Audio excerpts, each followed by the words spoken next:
Assalamualaikum warahmatullahi wabarakatuh. Salam sejahtera untuk kita semua. Perkenalkan, nama saya Dr. Maulid Tembo, SPD MA. Saya merupakan salah satu dosen di Prodi Pendidikan Bahasa dan Sastra Indonesia Universitas Trunojoyo, Madura. Bidang keahlian saya adalah linguistik, khususnya dialektologi. Saya telah menekuni bidang ini sejak tahun 2017. Oleh karena itu, saya mengajarkan pada mata kuliah dialektologi. Selain dialektologi, saya juga mengampu mata kuliah pragmatik, linguistik forensik, sintaksis, dan metode penelitian. Pada kesempatan kali ini, saya akan menjelaskan mata kuliah dialektologi. Dialektologi merupakan mata kuliah yang wajib diprogram oleh mahasiswa yang mengambil peminatan bahasa pada semester 6 dengan bobot 2 SKS. Dialektologi merupakan salah satu cabang dari linguistik makro yang mengkaji variasi bahasa dan hubungannya dengan aspek di luar bahasa, seperti perbedaan letak geografis dan perbedaan pada aspek sosial. Secara khusus, mata kuliah ini membahas konsep dasar dialektologi, batas dan ruang lingkup kajian dialektologi, serta hubungannya dengan ilmu linguistik lainnya, variabel dialektologi, perkembangan teori dialektologi, mulai dari dialektologi tradisional, struktural, sampai dengan dialektologi generatif. Dan juga membahas teknik dan analisis data dalam pengumpulan dialektologi, termasuk teknik dialektometri dan pemetaan bahasa, serta membahas rancangan penelitian dialektologi dan pelaporan hasil penelitian dialektologi dalam bentuk artikel ilmiah. Adapun capaian pembelajaran pada mata kuliah ini, yang pertama, mampu menjalankan tugas sebagai calon pendidik dan peneliti bahasa yang menginternalisasi nilai norma etika akademik pada praktek menganalisis fenomena bahasa. Yang kedua, mampu menguraikan aspek-aspek dialektologi dengan benar untuk pemetaan dan penelitian dialek dalam sebuah bahasa. Yang ketiga, mampu menerapkan pemikiran logis, kritis, inovatif, bermutu dan terukur dalam meneliti dan menganalisis fenomena bahasa sesuai dengan teori dialektologi. Yang keempat, mampu mendesain artikel ilmiah yang berisi tentang persoalan dialek-dialek dalam sebuah bahasa sesuai dengan metode yang lazim digunakan dalam dialektologi. Dalam penyampaian materi pembelajaran dialektologi, dosen menggunakan berbagai model seperti small group discussion, project based learning, cooperative learning, contextual instruction, dan presentasi. Dan pustaka yang digunakan dalam pembelajaran ini diantaranya yaitu buku karangan Chambers dan Targil yang berjudul Dialektologi, kemudian karangan Ayat Rohidi yang berjudul Pengantar Dialektologi, karangan Nadrah dan Reniwati yang berjudul Teori dan Metode Dialektologi. Serta saya juga telah menyusun bahan ajar pada mata kuliah ini yang berjudul Dialektologi Teori dan Praktik yang telah diterbitkan. Penilaian dilakukan berdasarkan CPMK yang telah disusun pada mata kuliah ini. Berikut adalah cuplikan pembelajaran mata kuliah dialektologi. Assalamualaikum warahmatullahi wabarakatuh. Waalaikumsalam warahmatullahi wabarakatuh. Selamat pagi adik-adik sekalian. Gimana kabarnya hari ini? Alhamdulillah. Sudah sarapan? Sudah. Tetap semangat ya. Baik adik-adik yang berbahagia, sebelum kita mulai kegiatan hari ini, ada baiknya kita berdoa terlebih dahulu. Doa dimulai.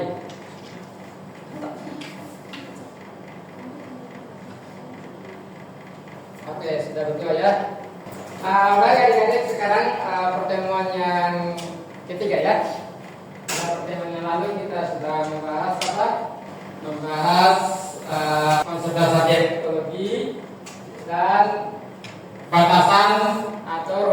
kajian dialektologi, yaitu bahwa dialektologi itu adalah ilmu yang mempelajari variasi bahasa.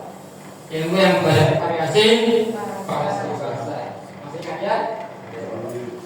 Baik adik-adik, hari ini kita akan melanjutkan topik kita terkait dengan variabel dialektologi. Ada yang tahu apa itu istilah variabel? Pernah dengar istilah variabel? Variabel itu seperti unsur-unsur apa? Unsur-unsur yang mempengaruhi. Iya, unsur-unsur yang mempengaruhi. Sebenarnya Mas Beni, unsur-unsur yang mempengaruhi.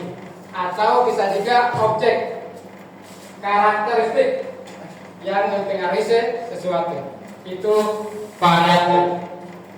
Ada demikian pula dalam dialektologi, yang dimaksud dengan variabel berarti unsur-unsur yang bisa menjelaskan variasi bahasa. Jadi variabel itu pelafalan kosakatanya, termasuk kosakata dan letak geografis. Itulah yang akan kita pelajari ya. Yang akan kita pelajari terkait dengan variabel dialektologi. Hal-hal apa saja yang bisa mempengaruhi variasi bahasa. Paham ya? Ya, baik adik-adik, untuk pertemuan hari ini diharapkan setelah kelas ini berakhir adik-adik bisa menguraikan unsur kebahasaan dalam dialektologi. Tadi contohnya adalah pelafalan kosakata. Dan juga bisa menjelaskan, menguraikan objek kajian dialektologi. Tadi contohnya apa? Perbedaan letak geografis Mojokerto dan Sidoarjo. Sama-sama bahasa Jawa, tetapi terdapat perbedaan. Kenapa? Karena letak penuturnya itu berbeda. Jadi adik-adik mempelajari variabel dialektologi ini sangat penting ya, sangat penting dan dapat diterapkan untuk kepentingan pendidikan maupun pembangunan daerah. Contoh ya, misalkan tadi Mas Muhammad dari mana? Sampan. Yang dari Sampan ada lagi? Yang dari Bangkalan? Dari Bangkalan? Ya, misalkan Bangkalan ya. Misalkan Bangkalan. Di Bangkalan berdasarkan hasil penelitian bersama mahasiswa ada perbedaan variasi bahasa Madura antara Soca dengan kecamatan Modu ya. Ini penelitian kakak kalian ya. Nah sekarang variasi bahasa mana yang harus digunakan untuk pembelajaran di sekolah? Apakah variasi bahasa Bangkalan yang ada di Soca atau yang ada di Modu? Kan harus sama bukunya tuh. Buku di sekolah-sekolah itu di kabupaten ya harus sama. Sekarang kita menggunakan variasi bahasa yang mana? Nah ini nanti bisa dibantu dengan hasil kajian dialektologi. Atau yang terbaru ada wacana pembentukan provinsi kepulauan Madura ya. Pernah dengar wacana ini? Pernah ya? Apa nama provinsinya? Belum ada ya. Yang jelas Pulau Madura akan membentuk provinsi baru ya, tetapi terkendala oleh aturan. Apa aturannya? Kabupaten di Pulau Madura tidak mencukupi untuk membentuk provinsi baru. Kurang satu kabupaten. Jadi salah satu pertimbangannya adalah bisa menggunakan hasil kajian dialektologi, yaitu kita melihat variabel atau variasi bahasa Madura. Misalkan daerah-daerah mana yang memiliki kemiripan secara bahasa. Misalkan di Pamekasan mungkin ada dua kelompok yang bahasanya sangat berbeda. Ini itu bisa dipisah. Kenapa demikian? Karena ini berdasarkan amanat Undang-Undang Nomor 23 Tahun 2014. Variabel dialektologi ya. Nah, sekarang kita mulai membahas terkait dengan elemen kebahasaan. Jadi ada dua topik tadi ya. Yang pertama elemen kebahasaan, yang kedua apa?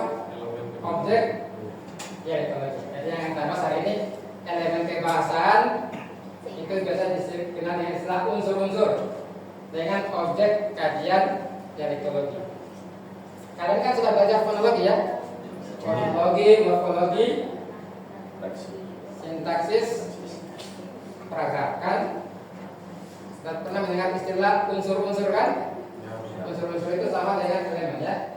Kalau dalam istilah lainnya itu unit linguistik. Apa saja? Masih ingat? Apa? Fonologi, morfologi, sintaksis. Yang unitnya apa? Ya benar ya. Kalau fonem bunyi unit itu dikaji dalam fonologi. Ya atas unit apa? Kata. Kata itu dikaji dalam morfologi. Di atas kata apa?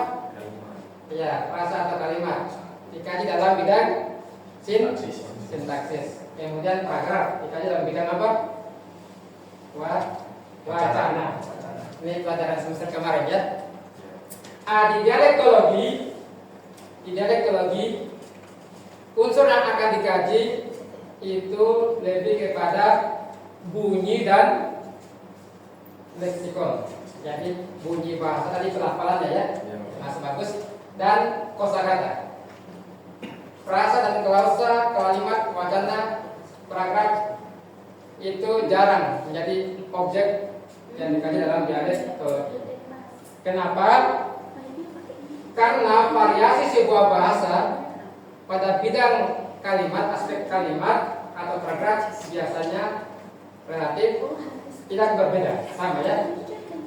Biasanya berbeda hanya pada aspek pelafalan kosakata atau kosakatanya. Contoh ya, kami pernah teliti bahasa-bahasa di Sulawesi. Jadi ada 2 kabupaten, 2 masyarakat, etnik yang berbeda, tapi bahasanya itu mirip. Bedanya hanya pada sisi pelafalan. Misalkan ular, di Kabupaten Muna ular itu bule, di Kabupaten Buton Tengah etnik Buton itu ule. Jadi bule bunyi g-nya itu hilang, jadi ule. Atau telur, buntele menjadi unteli. Mogale laki-laki menjadi moane. Itu maknanya. Maknanya sama tapi beda pelafalan. Berapa? Sehai menjadi seai. Jadi hanya hilang. Robine perempuan menjadi pobine perempuan. Jadi hanya berbeda tipis gitu.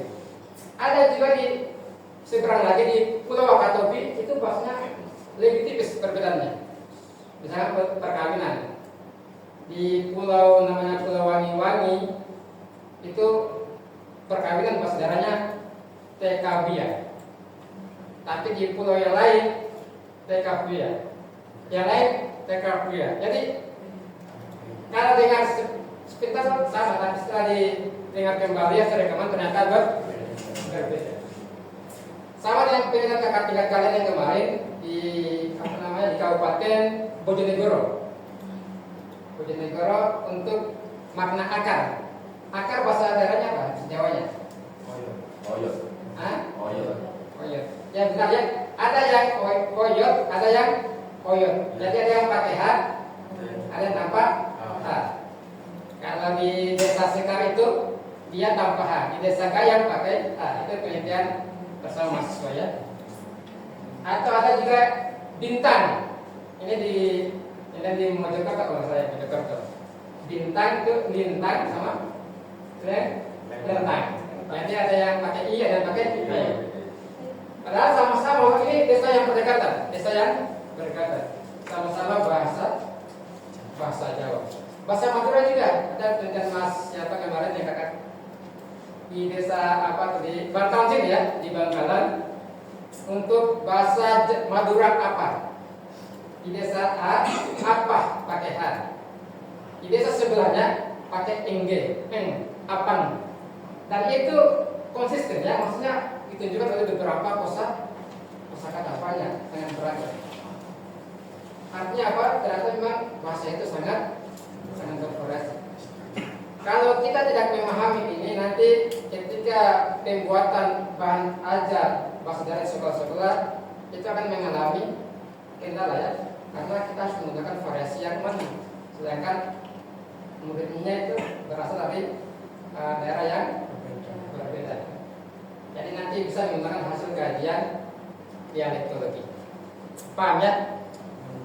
Jadi berarti terkait dengan bunyi ini yang terpenting adalah pelafalannya.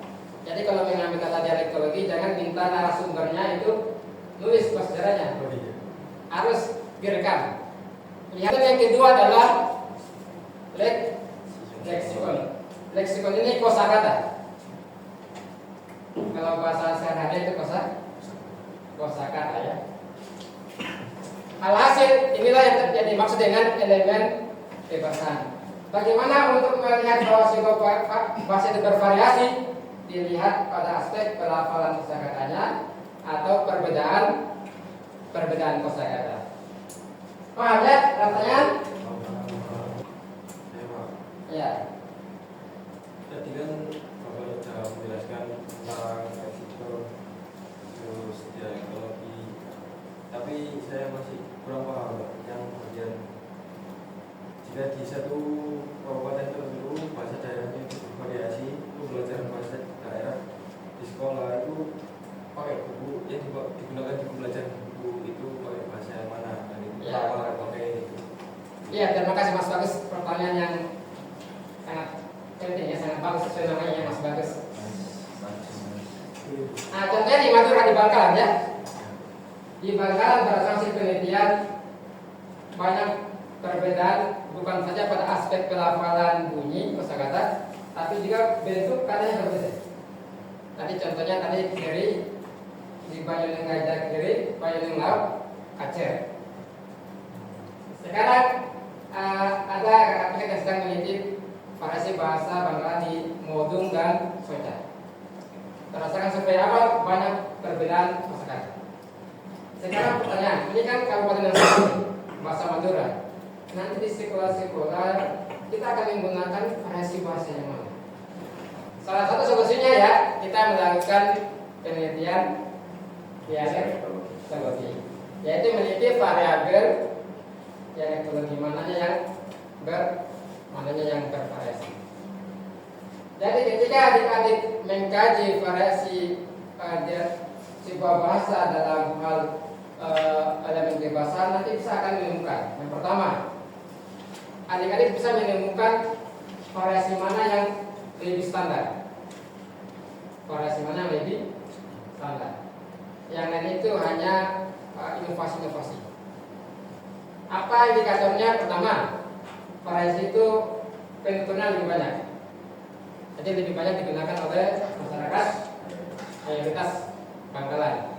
Kemudian sebarannya lebih luas. Misalkan Soca, variasi Soca ini memiliki persamaan dengan kecamatan-kecamatan lainnya. Yang berbeda hanya di Modung misalkan. Berarti ada kemungkinan bahwa yang Soca itu yang standar. Nanti ada rumus yang akan kita pelajari pada materi-materi berikutnya ya, bahwa ada variasi yang standar. Jadi itu yang pertama. Yang kita gunakan adalah variasi yang standar.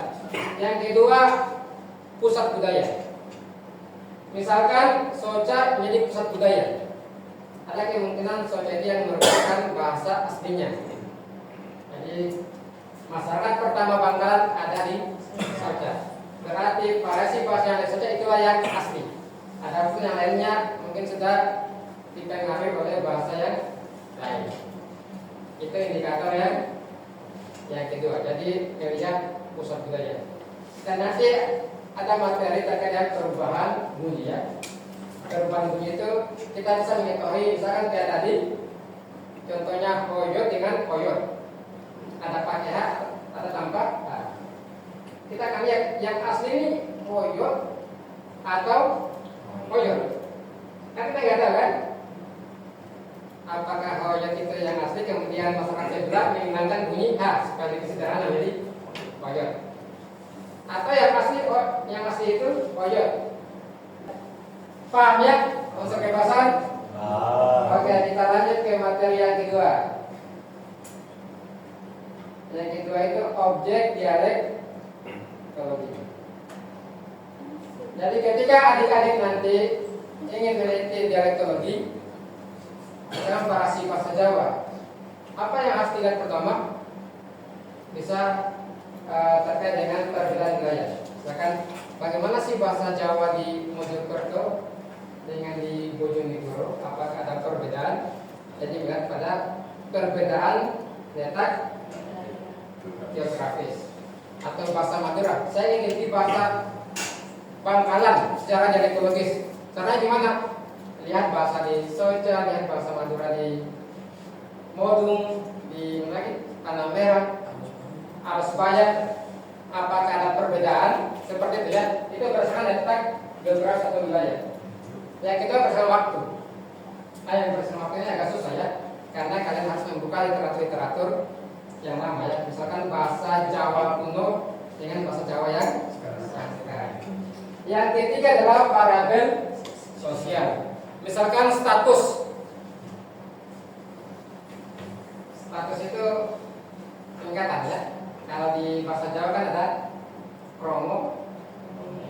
Kan sama bahasa Jawa kan? Ya. Tapi ketika penuturnya berbeda, kosakatanya juga berbeda. Misalkan kosakata bahasa Jawa kromo ini dengan lengkap kan berbeda kan? Kenapa? Karena memang penuturnya berasal dari kalangan sosial yang berbeda. Tapi sama-sama bahasa Jawa. Atau yang Madura, ada inje iye, inje bunten, inje enten. Jadi sama-sama bahasa Madura. Tapi karena status sosial penuturnya berbeda, maka pilihan kosakatanya, pelafalan kosakatanya juga berbeda. Ini status atau usia. Mungkin yang orang tua dengan remaja berbeda ya.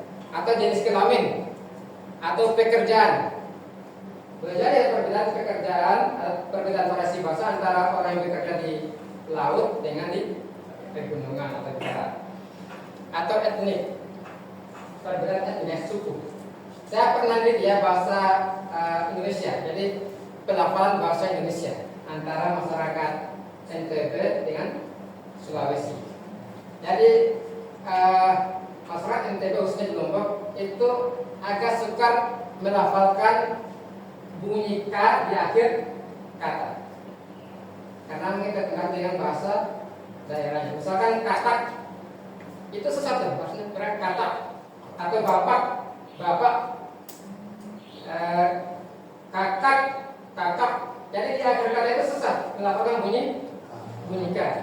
Pengaruh bahasa daerah. Padahal itu bahasa Indonesia.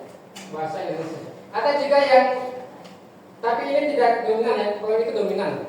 Di Lombok juga, di Lombok itu yang pelafalan bunyi F, biasanya itu pelafalan yang bunyi P. Misalnya filsafat, jadi filsafat. Faktor. Inilah kekayaan bangsa kita ya, bahwa bahasa kita bervariasi. Jadi kalau mendengar itu jangan jadi bahan kalau-kalokan, karena memang itu akibat pengaruh bahasa daerahnya ya. Paham ya? Baik adik-adik, bisa bentuk kelompok ya? Berapa orang? Ya, bertiga. Diskusikan variasi bahasa yang ada di sekitar kalian ya. Waktunya 2 menit ya. 2 menit. Oke, sudah ya? Sudah. Ya. Ini kelompok apa ya? Kelompok 1 ya? Bisa melaporkan atau fenomena variasi bahasa yang ada di lingkungan sekitar kalian. Mungkin Mas Bagus. Iya. Seperti yang diberitahu di awal tadi Pak, ada perbedaan pelafalan di daerah saya dan Bisa berbeda. dalam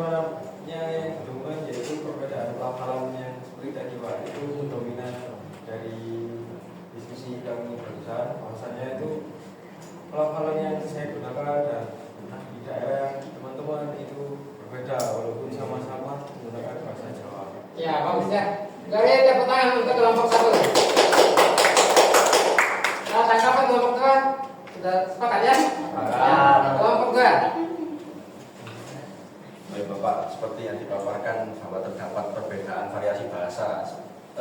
Saya ambil contoh melalui perbedaan antara daerah saya Jombang, Kecamatan Diwek dengan teman saya Kimas, Kecamatan Mojowarno. Untuk kata libur berpergian itu biasanya saya menggunakan klino-klino, sedangkan teman saya namanya ada melencer, ada apa. Jadi sama-sama berpergian tapi cara kata-katanya berbeda. Ya, bagus kelompok 2. Saya tangan ke kelompok 2. Kelompok 3.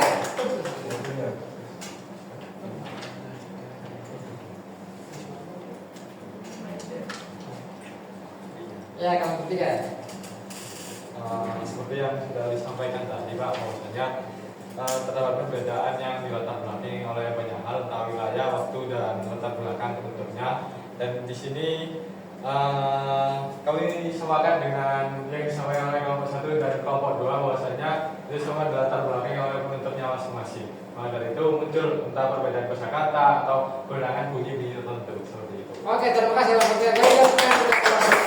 Jadi saya ingin menanyakan 2 pertanyaan ya. Pertanyaan yang pertama, ketika kalian meneliti misalkan bahasa Jawa, unsur kebahasan apa saja yang harus diamati? Atau elemen kebahasan apa saja yang harus diamati?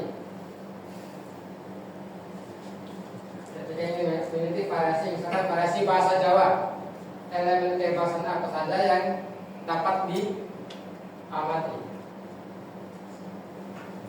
Ada yang bisa jawab?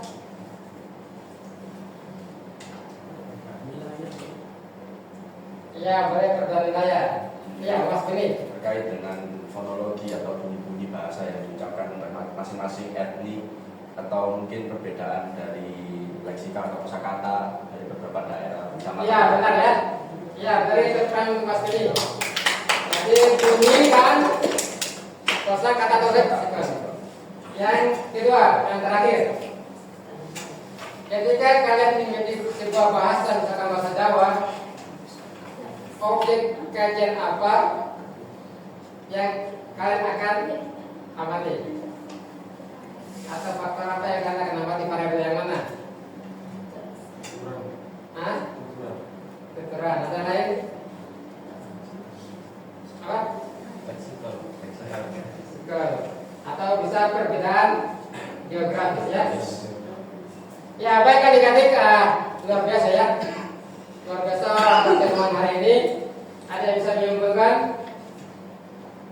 Ya, kesimpulannya adalah bahwa untuk mengkaji variasi bahasa kita perlu memahami elemen kebahasaan dan objek kajian dialektologi. Jadi untuk meningkatkan kemampuan kalian, saya akan berikan tugas ya. Berikan tugas, nanti dikerja berkelompok. Tugasnya apa? Tugasnya kalian mengamati variasi bahasa yang ada di sekitar kalian. Batas kumpulnya minggu depan ya. Minggu depan. Oke, paham ya tugasnya? Oke. Terima kasih atas partisipasi kalian hari ini. Semoga pertemuan hari ini bermanfaat dan berberkah untuk kita semua. Sampai bertemu di lain kesempatan. Assalamualaikum warahmatullahi wabarakatuh. Waalaikumsalam.